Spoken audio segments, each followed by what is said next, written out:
So today we are launching a four-part webinar series called the AI Ready CFO Playbook.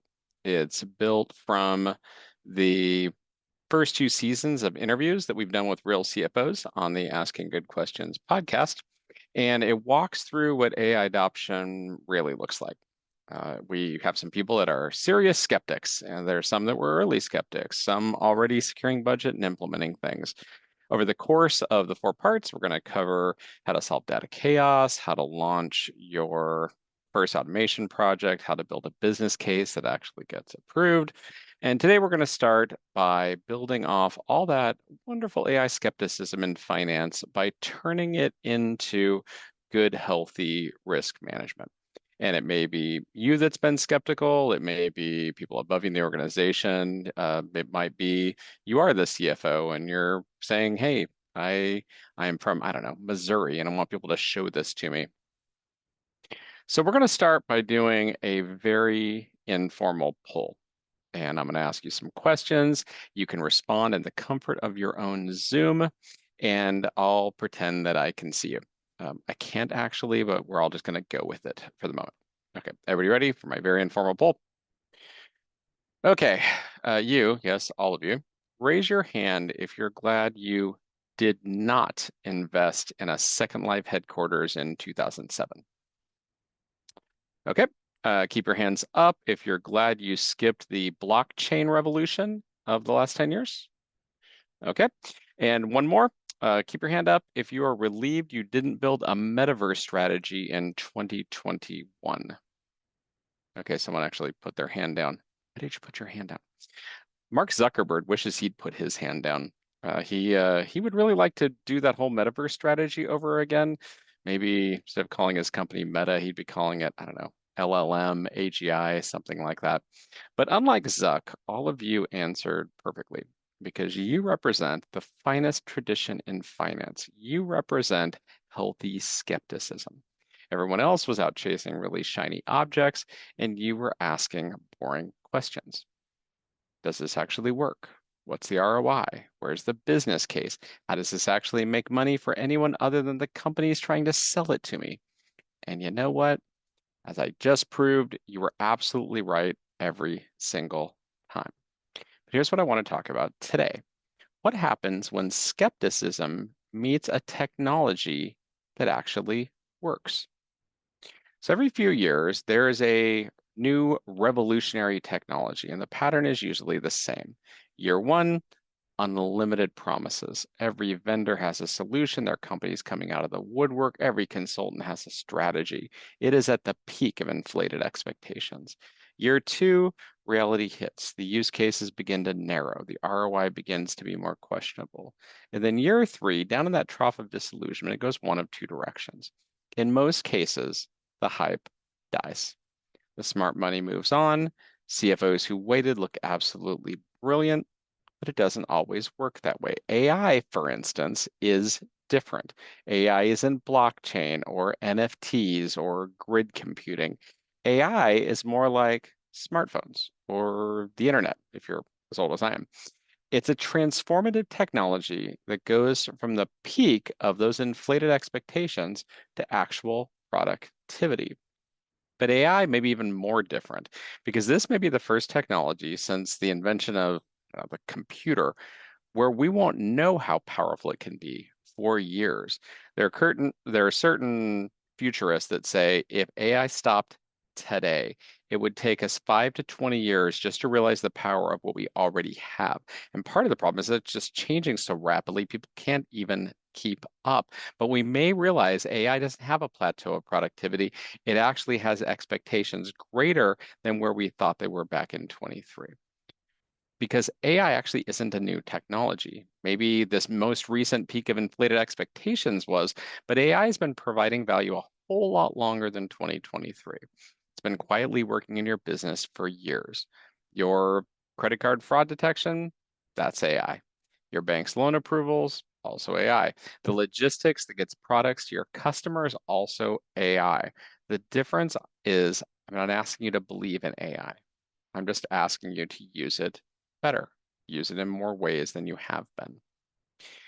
Because here's what makes this moment different from those other crazy hype cycles that you've survived. And trust me, I live in Puerto Rico in the Miramar area of San Juan, and probably half my building are crypto bros, and they walk around with a hype aura around them. But here's what's different. Blockchain, they asked you to reimagine money. AI just asked you to process your invoices faster. The metaverse wanted you to build virtual offices. AI just wants to help build your budget. NFTs promise to revolutionize ownership, but AI promises to reduce manual reconciliation time. When you see the difference, this isn't a revolution. It's not thinking about something entirely differently. It's about just doing what you've been doing faster, easier, and smarter. And the best part is your competitors are, in a lot of cases, still waiting for someone else to go first. We have a lot of early adopters. The early generative AI adopters, bless their souls, paid the learning tax, the cost to innovate first. They dealt with the hallucinations, the integration headaches, the version 1.0 problems. We just got our last LLM fine-tuned and now there's a new version coming out issues, but they also figured out what actually works. And now that knowledge is available to you. Now, some of your competitors are still in wait and see mode, but that window is closing. And it's not closing because AI is getting harder, it's because AI is getting easier. And once it's so easy everybody can do it, it's no longer an advantage. This is your moment. The technology works. The use cases are proven, but a whole lot of finance teams haven't moved yet.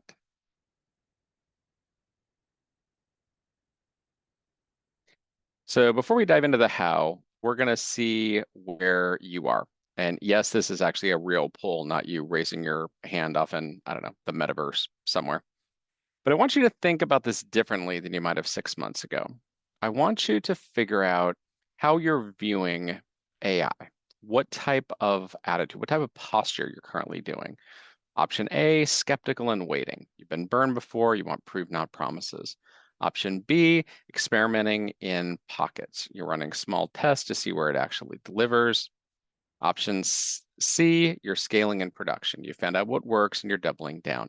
Now, by the way, all three positions are completely rational. But by the end of today, I want the A's to have a plan to become B's, and I want the B's to know how to become C's. Because your skepticism wasn't wrong. It was exactly the right instinct. And that same instinct that kept you out of blockchain trouble, that's what's going to help you win with AI. We had one person click on my option D that I threw out just to give you an option if you didn't want to click on the other three. But the majority of you are on a bell curve. There are some that are here today because you are still in that skeptical and waiting pocket area. The majority of you are experimenting in pockets, and there are some of you that are already getting to scale. And we're going to talk about how to do more of that. And we'll even expand on that in parts 2, 3, and 4 of the AI Ready CFO playbook. So here's my promise for the next hour. We're going to talk about AI the way CFOs talk about everything else. What problem does it solve? What does it cost? What's the payback period? What is the exit strategy? How can we stop it if it doesn't work? Because the best way to evaluate artificial intelligence is the same way you evaluate any intelligence. Does it make you money? To repeat that, the best way to evaluate artificial intelligence is the same way you evaluate any intelligence. Does it make you money? If you said, well, I've got the option of replacing my very intelligent employees with completely stupid employees, does this make me money? In general, the answer to that is no. On the other hand, if you said, I've got an opportunity to replace these, I don't know, really stupid machines with ones that are better able to handle errors and quality checking, you would, of course, do it. Figure out if artificial intelligence helps you make more money than the traditional intelligence you've been doing. So let's make you some money. Welcome to the AI Ready CFO Playbook. So this series is going to walk you through what AI adoption actually looks like in finance, all the way from initial skepticism, all the way through to securing budget and scaling success. I'm not going to be the presenter on all four. We're changing around and having a few other people come present. But over the next 4 sessions, we're going to cover how to identify real opportunities, how to solve data chaos, how to launch your first high ROI automation project. We're going to build a business case that executives actually approve. And in part one, we're going to start with something every CFO knows well, skepticism. Instead of fighting it, we're going to challenge that natural finance skepticism into what it really actually is, good, healthy risk management.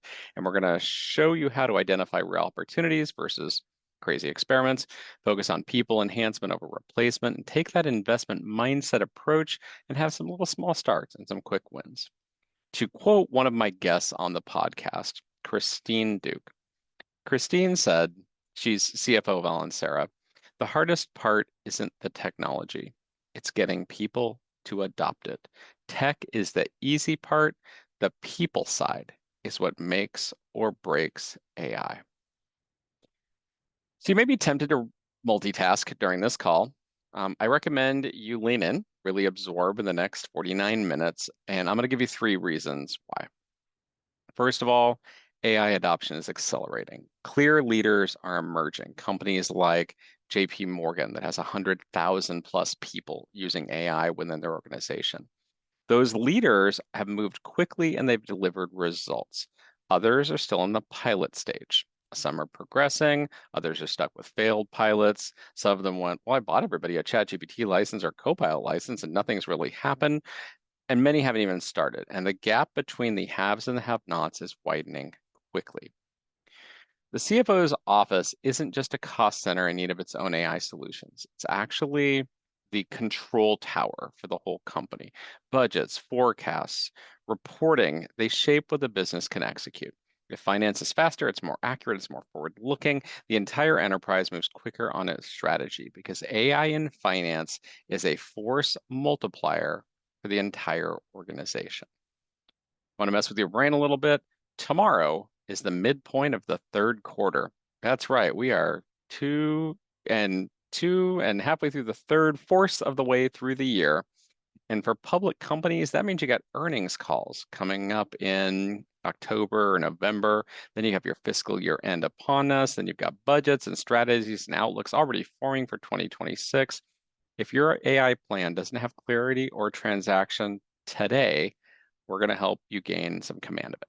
If you're in the pilot stage, you need some refinement to figure out what should actually be in the budget for next year, today is going to help you level set. If your AI journey is on point, message me. I want you on the podcast.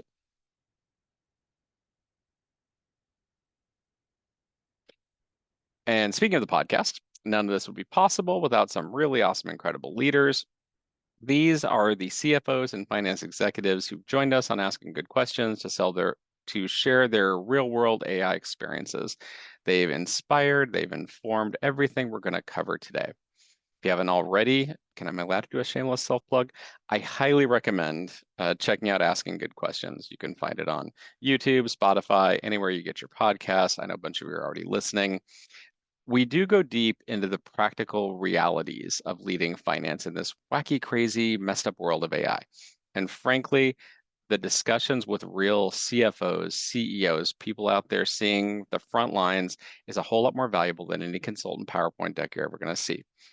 Plus, some of them really interesting stories about their CFO journeys. So even if you don't care about what they have to say about finance and technology, sometimes it's interesting just hearing how they got to where they are.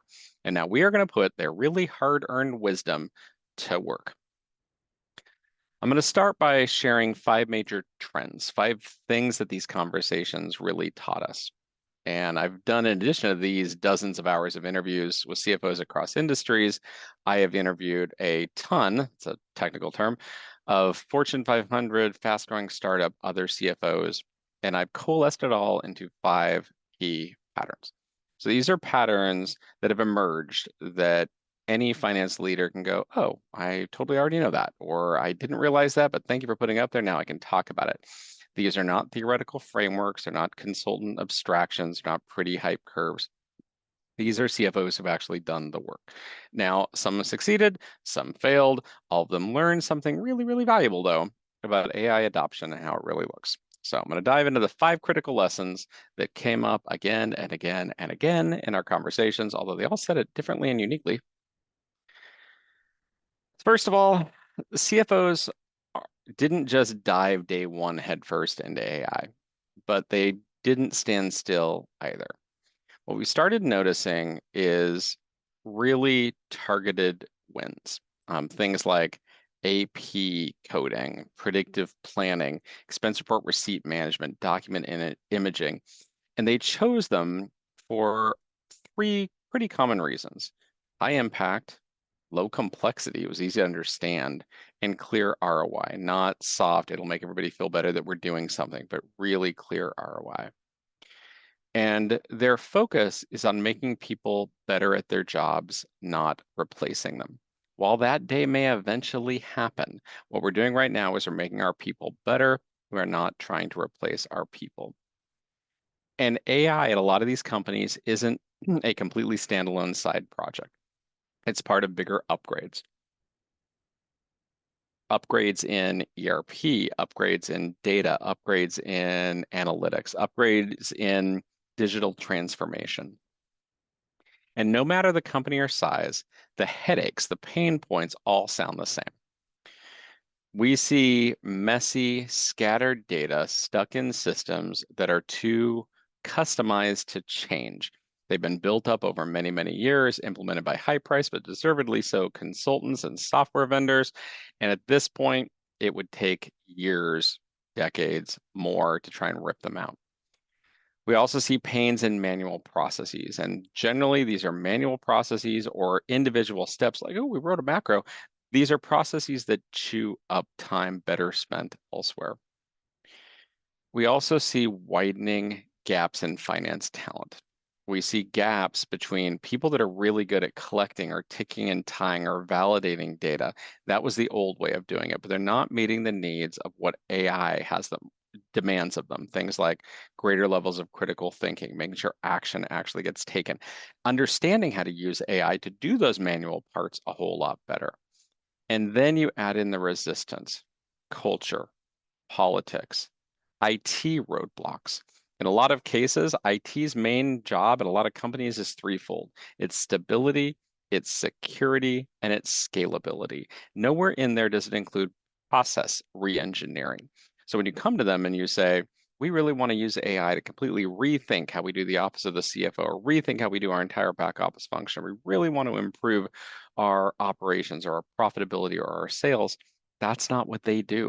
You have to go to them and say, this is specifically what I want. How can you enable this? And then we also are dragging ourselves down with governance in terms of ways that aren't helpful, but they're barriers. We have this slow grind of compliance and security, and there's a level of fear out there where a lot of people are afraid to use AI because they think they're going to get yelled at by somebody above them in the organization, whereas people above them in the organization are like, please just don't add my data to some company's training data set. And if you then use the productivity tool, I think that is totally awesome. But you take these five things and you've got the same barriers showing up everywhere.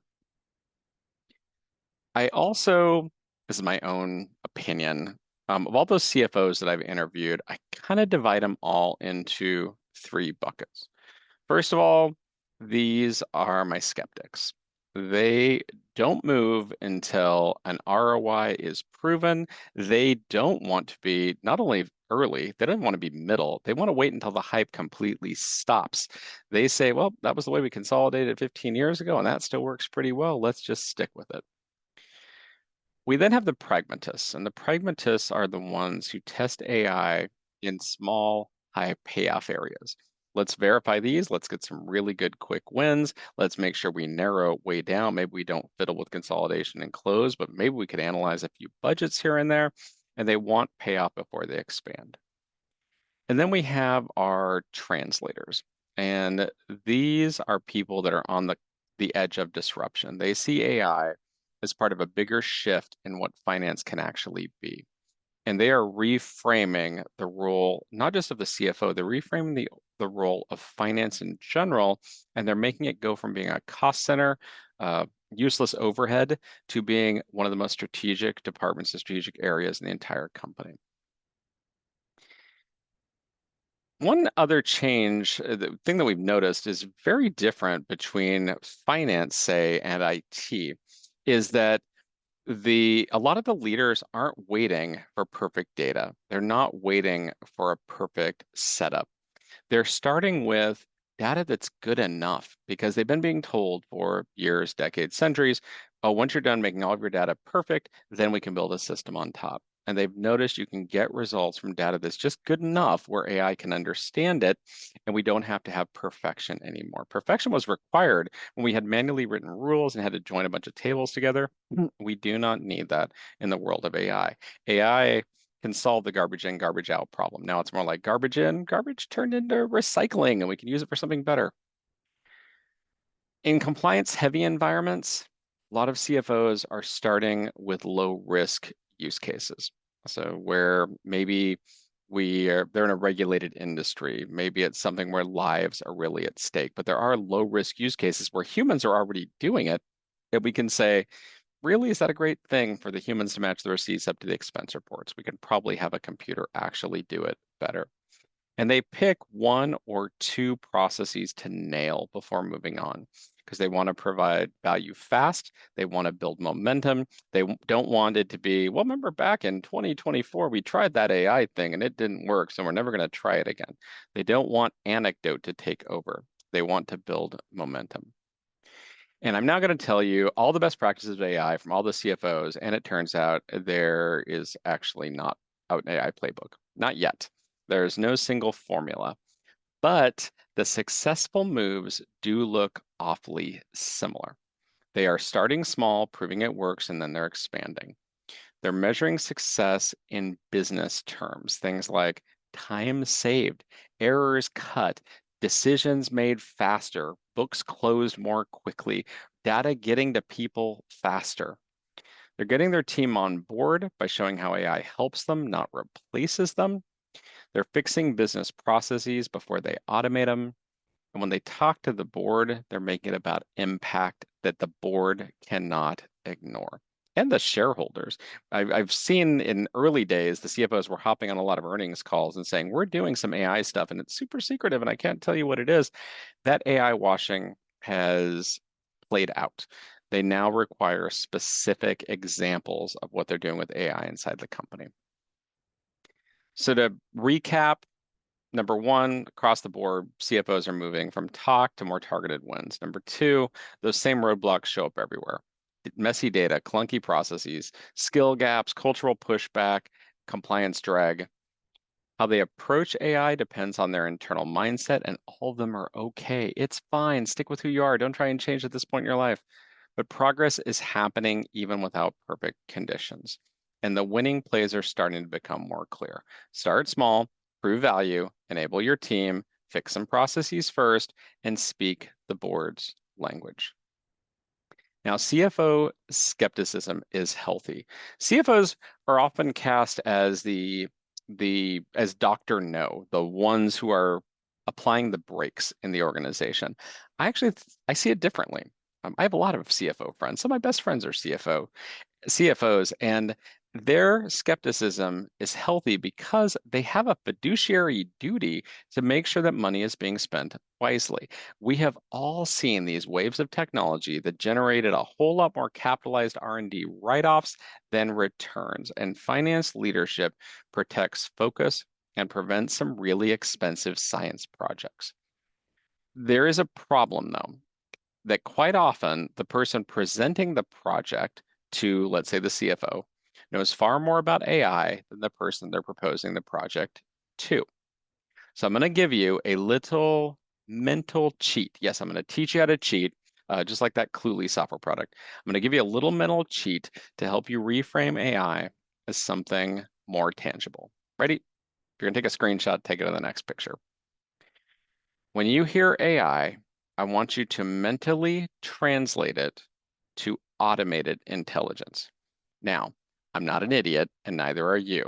We know what AI actually stands for, artificial intelligence. But if you think of AI as automated intelligence, that instantly moves that discussion out of the land of, I don't know, theoretical wizards mesmerizing you with technobabble, and it moves it into the world of capital allocation.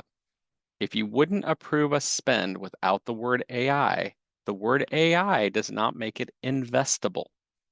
The discipline here is boring on purpose. Whatever problem, whatever metric, whatever payback, whatever risk, whatever exit, whatever is happening, exit if it underperforms. And if you look at it through that lens, am I automating intelligence? That lens, first of all, eliminates half of the projects being proposed to you, and it improves the ROI of the ones that survive. That is exactly what someone with fiduciary responsibility wants. Because there are a whole lot of people up there that think AI is a chat bot. So break it out and say, Ms. CFO, do you want automated intelligence? Do you want to take what we're doing and automate it and make it smarter and forget the whole connotation they have about traditional AI? So the good news, CFOs know how to make investments. They speak in unit economics, they speak in materiality, they speak in control design. CFOs and finance leaders understand that no plan survives first contact with production data.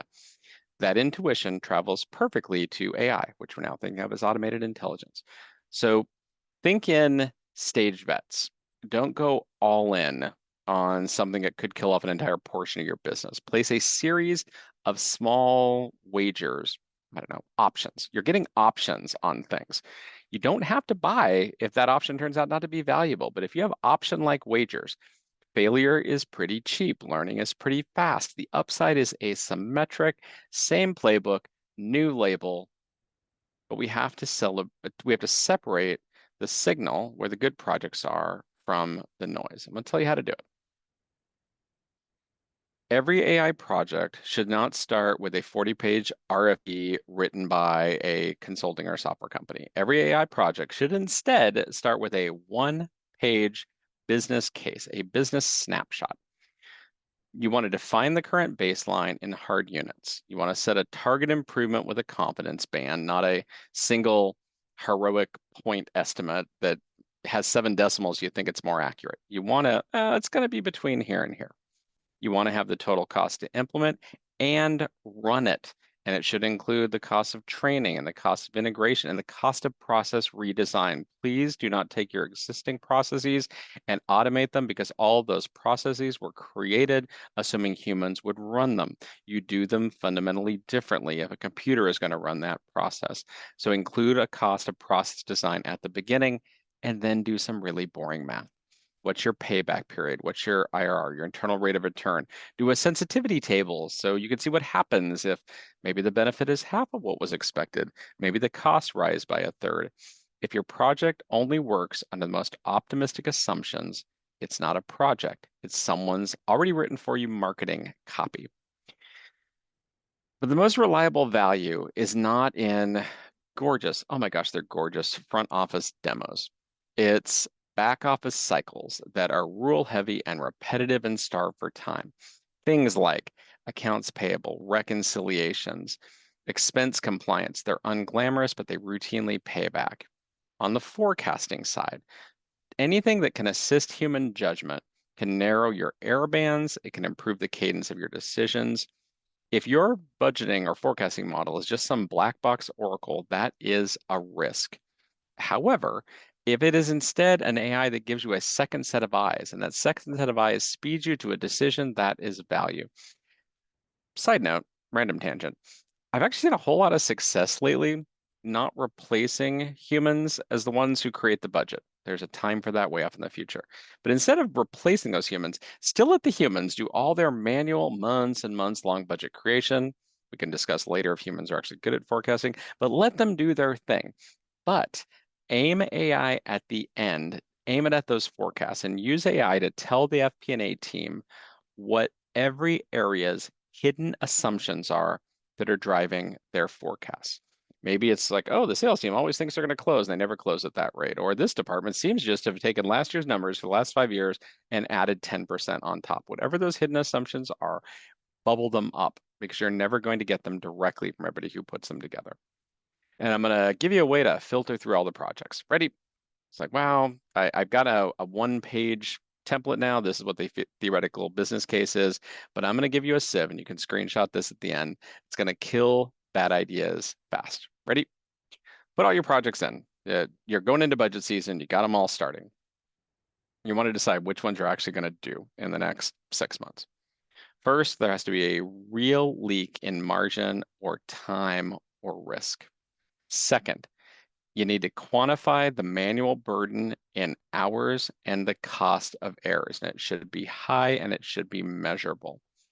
Third, there has to be a real integration path into your ERP or your data platform, whatever that is, lake, warehouse, mart, data lake house by the beach on the shore with some trees behind it. Whatever your data platform is, you have to be able to connect to it. You don't want this your AI system becoming another set of truth.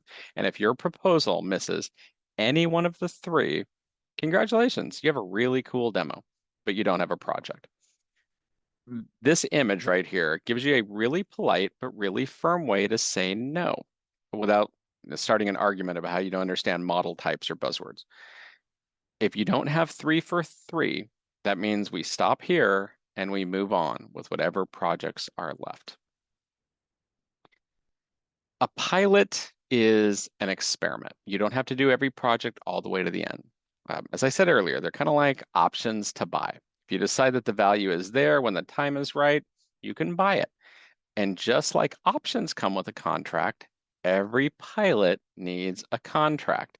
Scope defines what's in and what's out. KPIs define how we're going to score the result. Preferably get it down to a single one and make sure it's above a certain line. Third, timeline. When are we going to make a call? And it needs to be go or no go. The decision gate has to be binary. Scale it or shelve it. And an exit means we return the process to the way we were doing it if it misses. If you only want to undertake projects, if you're 100% sure you are going to succeed, you're not piloting things enough. Now, notice I put under timeline 8 weeks. That is a really healthy default. It's short enough to keep things urgent. It's long enough to prove something real. You're not just spending 2 weeks building a custom chatbot. If value only shows up in month 6 or 12 or 18, that is not an AI pilot. That is someone trying to learn AI as they go and charge you for it. And what you're buying over those 8 weeks is information.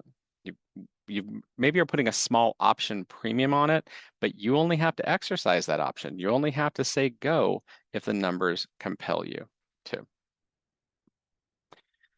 So I'm going to give you a few quick case studies. So at the start of the year, I talked to a mid-market CFO, and she spent basically every weekend at the office. And she did everything from strategic board presentations to manually matching invoices to purchase orders. And her team got really burned out handling exceptions that created these month-end bottlenecks where they were supposed to close in the first few days, but it ended up taking weeks beyond it. She was drowning in 30 hours of weekly grunt work. I don't know, maybe work-life balance at that company meant you work both days of the weekend while technically being alive. Anyway, her team was handling invoice managing with all the enthusiasm of dental surgery patients, turning what should have been routine processes into these month-end, am I going to survive or are you contests? And yes, attrition was high. But they piloted an AI assist tool, and that tool learned from corrections. It learned from when it suggested matches. Every month would get faster and faster and more accurate at what it was doing. So the exceptions started dropping. And within 3 months, the manual touch time, meaning the invoices it raised up to match to a PO, dropped 85%.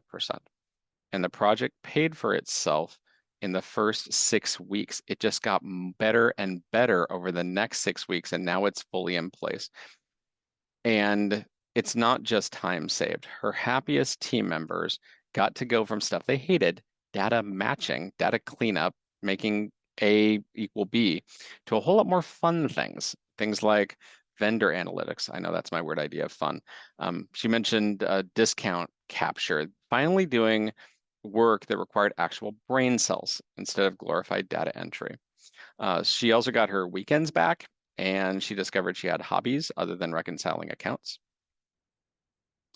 A national retailer I was talking to was hemorrhaging cash on emergency air freight. They were doing these rush orders that cost 10 times normal shipping. Their demand planning had roughly the predictive accuracy of a magic 8 ball.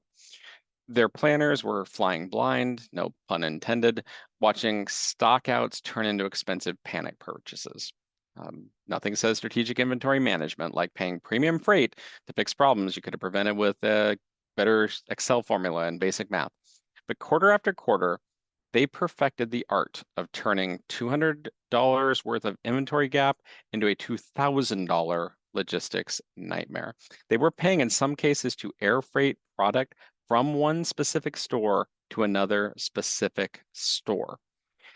And what they did with AI is introduced a demand assist model. It flagged items at risk of running out. It suggested better reorder points. And this is crucial. It didn't actually reorder on its own. The planners had final decision authority. Nobody's quite ready to trust robots with their performance reviews yet. Revenue actually jumped 15%. Their goal was to reduce rushes, but revenue increased 15% because they stopped running out. Rush orders fell 30%. Even modest improvements in forecasting beat the pray and spray method. The magic wasn't in the AI model itself. It was embedding recommendations directly into existing workflows where decisions were already being made. They did consider building a whole lot more dashboards. What they discovered was every time they built a dashboard, everybody ignored it, or worse, exported it to Excel. It was a whole lot better that it jumped the dashboard stage and just told them what to do, and they could say yes or no. So I was talking to a finance leader at a SaaS company, and most of their market was SMB, small to mid-size businesses. They did have some larger, and their larger customers tend to stay, but their SMB churn was creeping higher and higher every month. And they knew that every lost customer represented months of expensive acquisition replacement costs, just walking out the door. They were basically lighting money on fire, except it wasn't as pretty. And the CEO was asking some, how do we put it, pointed questions about retention metrics. Customer success was begging for better early warning signals. Most of their early warning signals they were getting right now were the customer has stopped returning our calls, and no, ghosting is not a good KPI. They were essentially playing financial whack-a-mole, except the moles were paying customers, and the hammer was desperation. And they had AI build a risk scoring model that fit directly into their CRM with specific outreach playbooks. And they had this partnership between FP&A and customer success. And then they tracked saves, they tracked preserved revenue. They had revolutionary teamwork in a company where departments usually communicated through passive aggressive Slack messages. In over 9 months, churn dropped 8%. Wow, Edward, you just told me much bigger numbers before. 8% sounds really modest until you calculate the compound value of retained customers and you realize you basically invented a money printer. 3 different companies, 3 different headaches, but notice the identical playbook. The weekend warrior CFO, she cut manual grunt work by 85%. The retailer with the expensive shipping addiction boosted revenue 15% in some various targeted categories. That bleeding SaaS company stopped the churn hemorrhage by 8%. And here's what all those wins have in common. And pay attention, because this is where most AI initiatives go to die. None of them required moonshots. None of them required disrupting an entire business model. We can have that conversation at some point in the future on why you might want to disrupt before somebody else disrupts you. But these projects didn't reinvent finance. They just stopped doing stupid, repetitive work that was burning out their teams. This is the quiet compounding that actually builds wealth. Fewer keystrokes, better forecasts, faster cycles, cleaner retention. Get the right information to the right people at the right time so they can make better business decisions faster. And I know it's not as sexy as the demos you see at conferences and on Zooms, but here is the uncomfortable truth.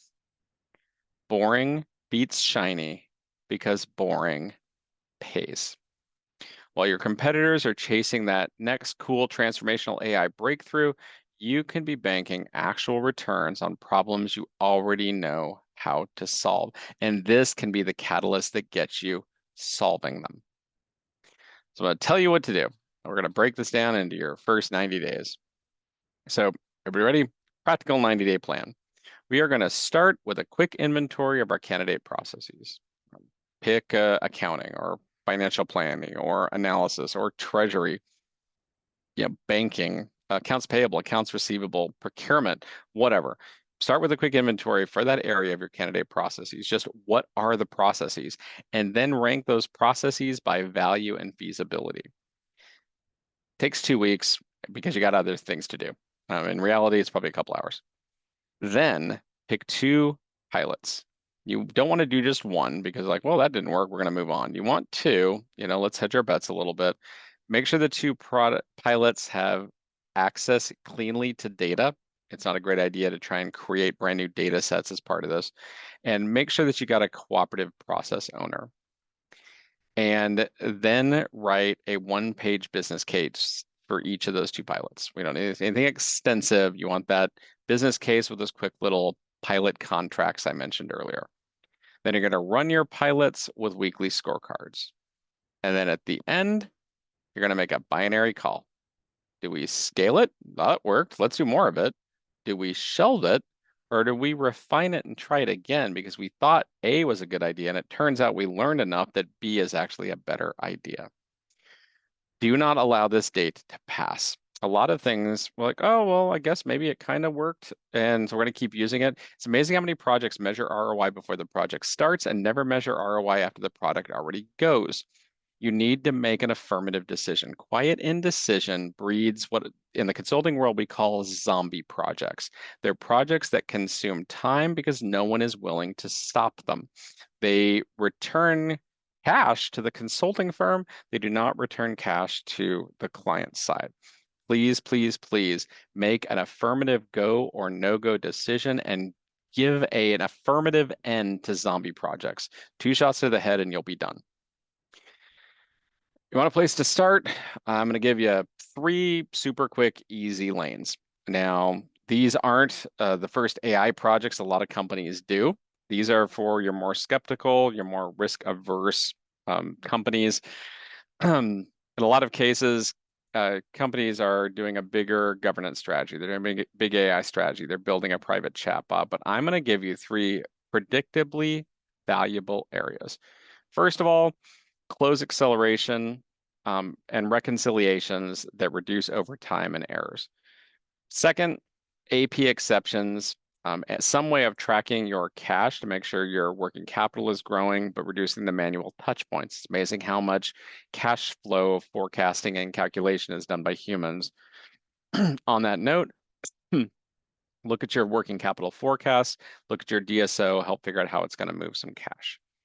And to inspire your team or convince your executives, I'm going to show you what some real impact looks like. Close acceleration. A mid-market manufacturer I was talking to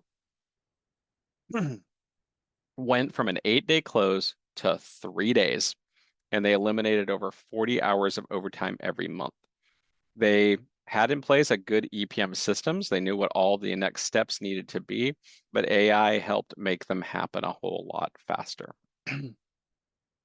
AP automation. I was talking to a $2 billion retailer, and they cut their manual processing time by 3/4.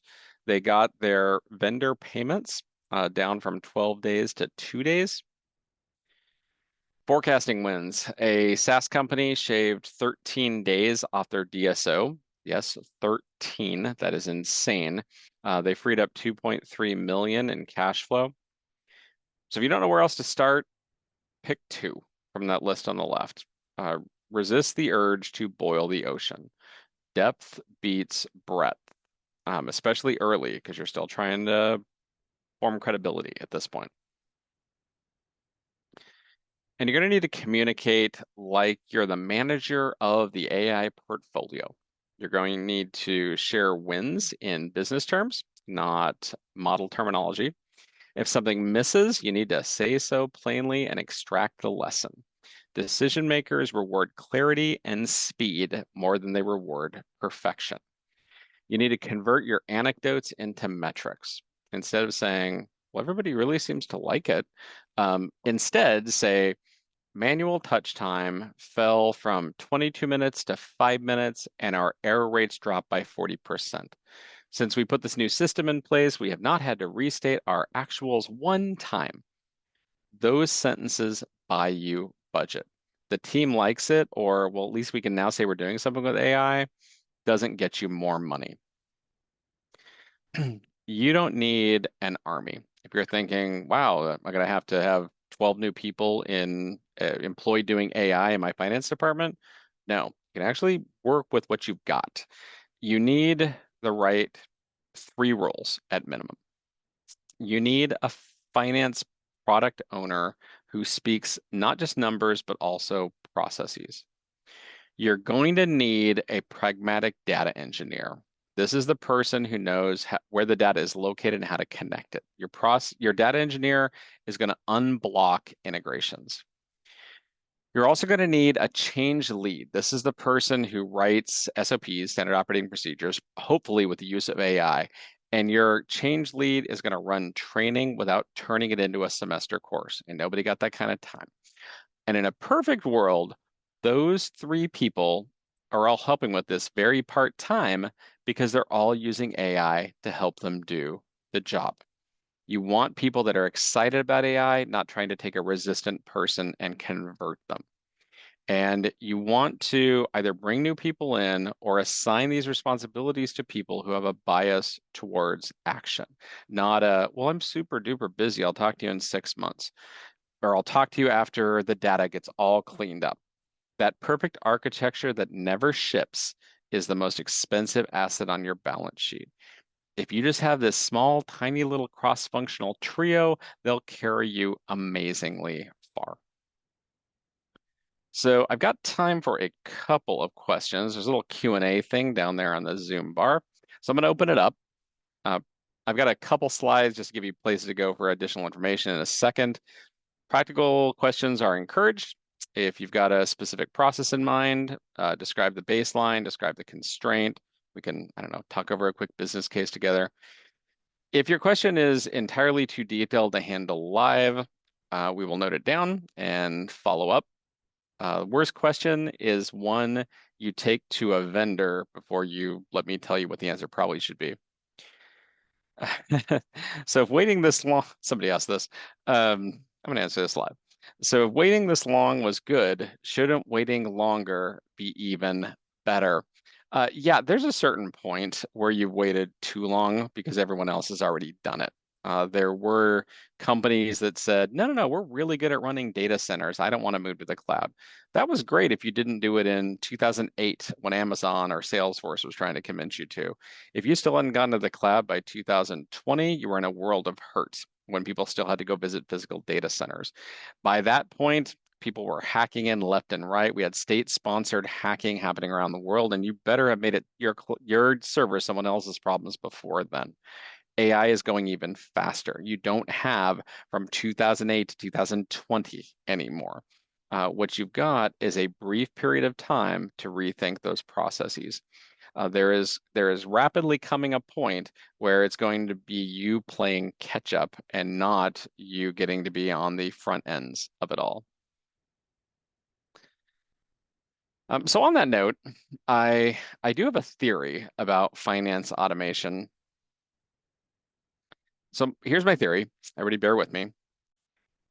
Any manual, repeatable finance task that takes more than 15 minutes should be automated. And I want you to change my mind. So do this. This will give you some fun little homework. I'll stop 3 or 4 minutes early today and you can shoot me off a quick email. I want you to send me your worst 15+ minute recurring finance task, not once a year I have to press this button. That only takes a minute or two. Just tell me, super brief email, what it is, how long it takes you or a group of people to do, how often those people do it, and then if you can, why has nobody automated it yet? Like maybe it's too complicated or has too many details within it, and I'm happy to talk to you about it and give you some additional ideas. I'm going to pick 3 submissions from everybody that emails me, and I'm going to either prove or disprove my theory by automating them. If your idea gets selected, I'm going to actually tell you, here's what I did to automate it. Here's an AI agent that actually does it. I'm going to then present to the world, here's the before case, here's the after case. You will get hero status in your webinar series. Either I'm right and we're going to save you hours per month, or I'm wrong and you get to roast me publicly on social media. Either way, it is a win-win for you. There's nothing more joyful than saying I proved Edward wrong. Somebody has the question, what do you recommend when the team isn't aligned? I'll tell you what everybody is aligned on. There is one task, I don't know what it is, but in your department, there is one task that drives everyone bat guano insane, where they hate coming to work when it's that time period because they hate doing whatever X activity is. They are united in their hatred of something. Nobody ever says, it's like, oh my gosh, I can't, it's reconciliation time. Oh my God, I'm so excited because I get to make this VLOOKUP spreadsheet and combine column A with column B and then see which ones of them line up. Or I get to go hand code line corrections in our account reconciliation. Whatever that super painful thing is, find that point of alignment. And don't try and get alignment on do people like AI, because trust me, I was at a conference recently. There was a number of artists, and if you said the word AI, they would stop talking to you and walk across the room because they really don't like the AI concept. So don't try and get people aligned on AI. Try and get them aligned on processes that they absolutely hate and feed those to an AI world. That said, in the business world, the AI tide is not just turning, the AI tide is completely turned at this point. Uh, ChatGPT alone now has 700 million weekly users of it. Depending on how you measure it, is either the fourth or fifth most visited website on planet Earth. All the business people are using some form of AI. They just might not admit it publicly. But don't go at it with an AI standpoint. You want to get your team aligned, go after it, and go unify them based on their shared hatred of something. And I know this was a lot, so I'm going to give you 5 quick points, 5 things that you can internalize. If you're paying attention to something else and you're like, oh no, I was super interested, Edward. You saw my face. No, I didn't. I can't see your face. I want you to internalize these 5 points. Take a screenshot of this at the end and go, look, I paid attention. Here are my 5 points. First of all, the window is closing. I'm sorry, but it is. Unless you want to be way behind all your competition instead of ahead or alongside of them, your window is closing. AI is not future planning. AI is happening now. Your competitors are already piloting solutions. The technology has been proven to be ready. So just get going. Second, start with some targeted wins. Focus on those super high impact, super low complexity use cases first. AP coding, reconciliations, document processing. Focus on that manual work that is eating your team's time and makes them wait for the sweet release that death might bring. Third, progress beats perfection. Do not wait for perfect data. Do not wait for perfect conditions. Do not wait for when you're not busy, because I hate to tell you all this. You're going to be really depressed when I give you this truth bomb. You are always going to be busy. There's always a bunch of things on your to-do list you are not getting to. So don't wait for the perfect data. Don't wait for the perfect conditions. Take your data right now. It's good enough. Do some incremental wins, build some momentum. Fourth, if it helps you frame it, think of AI for now. We can get into the intricacies later, but think of AI for now as automated intelligence. Those are the 2 words you can remember. Somebody's gonna, I'm sure, go out and put on X or Insta or something. Edward thinks AI equals automated intelligence. I will own that. AI will automate just about any process, and it's going to make it a whole lot faster. However, if the process is fundamentally screwed up, if it's flawed, I do encourage you to rethink the process before you give it to the robots to repeat that flawed process forever. And finally, measure it like any other investment. Give it the same rigor as any capital investment. Give it clear ROI metrics, clear business cases, clear success criteria. Boil it down to a one-pager. Do those 5 things or give them to your CFO and say, hey, you Mrs. or Ms. or Mr., go do these 5 things. These 5 principles separate CFOs who are going to lead the AI era from those scrambling to catch up. So thank you everyone for investing an hour out of your life. Now we're going to go trade some hype for some outcomes. I hope you join us in 2 weeks for part 2 of the AI Ready CFO, where we're going to talk about how your data doesn't need to be perfect to use AI, but it can't be chaos either. Because today was just the beginning. Implementation success requires a systematic approach. That is why this is a 4-part series. Congratulations, you have completed part 1. We've identified opportunities. We've shifted from experiments to thinking about them like investments. Part 2, on August 28th, tackles data chaos. We're going to learn about good enough data and good enough data strategies that work without massive infrastructure overhauls. Part 3, on the 11th of September, covers launching your first pilot. Real designs, risk mitigation, budget, light scaling. Part 4 on September 25th is going to bring it all together just in time for you to close out your budget time. We're going to help you bring business cases. We're going to help you secure some budget for full transformation in 2026.